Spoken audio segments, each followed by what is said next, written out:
Ils se tiennent droit et nous assènent. On récolte ce que l'on sème.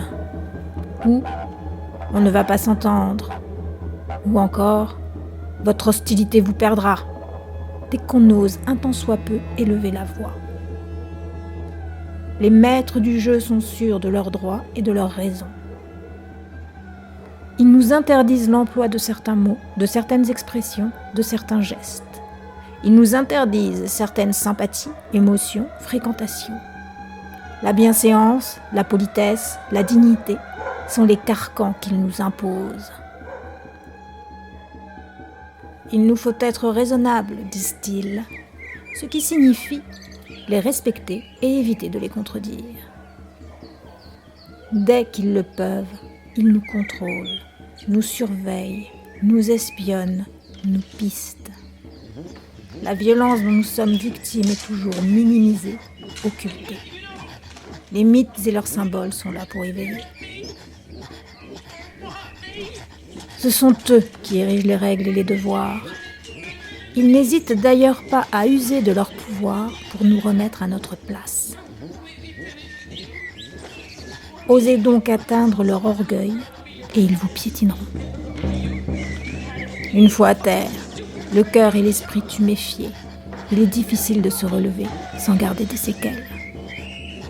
D'autant que les larbins n'hésiteront pas à nous envoyer leurs crachats. Les moins cruels se contenteront de nous donner des conseils avant de nous tourner le dos. L'important, diront-ils, est de garder la tête haute. C'est que la tête haute, c'est utile pour se maintenir hors de l'eau. Les plus lâches, quant à eux, feront comme s'ils n'étaient pas là. Les blessures importent peu pour les maîtres du jeu. Mieux vaut même les garder à vif pour les titiller si nécessaire. Il serait dommage de perdre trop rapidement un jouet. La tête haute, en effet, c'est utile pour se maintenir hors de l'eau. Un punching ball vivant, rien de plus divertissant. Aussi, ce qu'ils désirent vraiment nous inculquer, c'est l'acceptation de toutes les atrocités, sans jamais nous plaindre, ni nous donner un spectacle, ni faire d'esclandre. Ce qu'ils nous enseignent, c'est à tendre l'autre joue, jusqu'à nier l'existence de nos corps et des esprits uniques et libres qui les animent. S'ils le pouvaient, ils nous grefferaient des œillères et des morts, pour être bien sûrs que nous ne glorifierons que leur lâcheté, leur cruauté, leurs erreurs, leurs dissonances, leurs naufrages. Pour mieux y parvenir, ils prétendent nous aider, nous éduquer, nous soigner, nous protéger. En vérité, ils détruisent notre imagination et toute forme de vie qui s'éloigne de leurs principes. En vérité, ils nous encagent et nous consomment. Voraces, ils nous vident de notre substance intellectuelle, sexuelle, morale, charnelle. Les plus policés s'attaquent à nos sentiments. Hystériques, manipulatrices, vicieuses, erratiques. Les plus francs font moins de manières. Sac à viande, vieille carne, vache laitière. Le bouc émissaire, animal sacrifié pour assouvir frustration et cruauté, est bien souvent qualifié de nuisible, et son genre est féminin. Le bouc émissaire devrait d'ailleurs se nommer Pornocratès. La truie et la femme, toutes deux femelles entravées, apprêtées, bâillonnées, réifiées, sexualisées, violées, battues pour assouvir la seule jouissance du mâle alpha, la domination.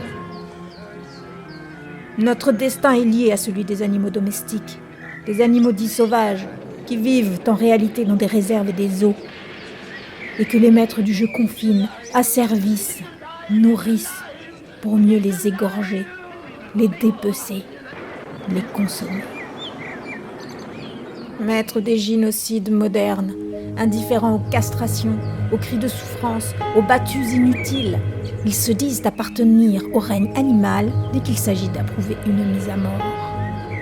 Les maigres étalons cognent les boxes, les dociles taureaux sont attachés, des milliers de mâles sont castrés, les veaux et les agneaux sont égorgés, vaches et poules exploitées, Cerfs, sangliers, girafes, tigres, zooifiés, taxidermisés. Maisons closes, prisons, enclos se multiplient. La meute hurle dans les chenils. Les maîtres du jeu seuls possèdent la clé, décident quand et comment éradiquer les nuisibles. Ils sont l'hégémonie conquérante. Les plus raffinés d'entre eux privilégient les floraisons à la chair, mais eux-mêmes suent, pissent, vomissent, puent, chient, vieillissent.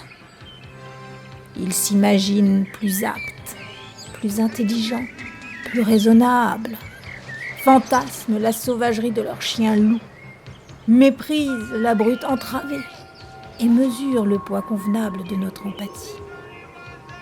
Ils ont simplement été dressés pour dresser et ils appliquent la leçon sans remords. Pour celles et ceux qui sentent la peur, la douleur et le sang des bêtes, qui privilégient la liberté au romantisme de la domination, au symbolisme de la domestication, au mensonge de la traque, de l'encagement et de la mise à mort, aux analogies gynocidaires, il est encore possible de fuir ou d'affronter les maîtres du jeu. Les deux actions se complètent et sont nécessaires.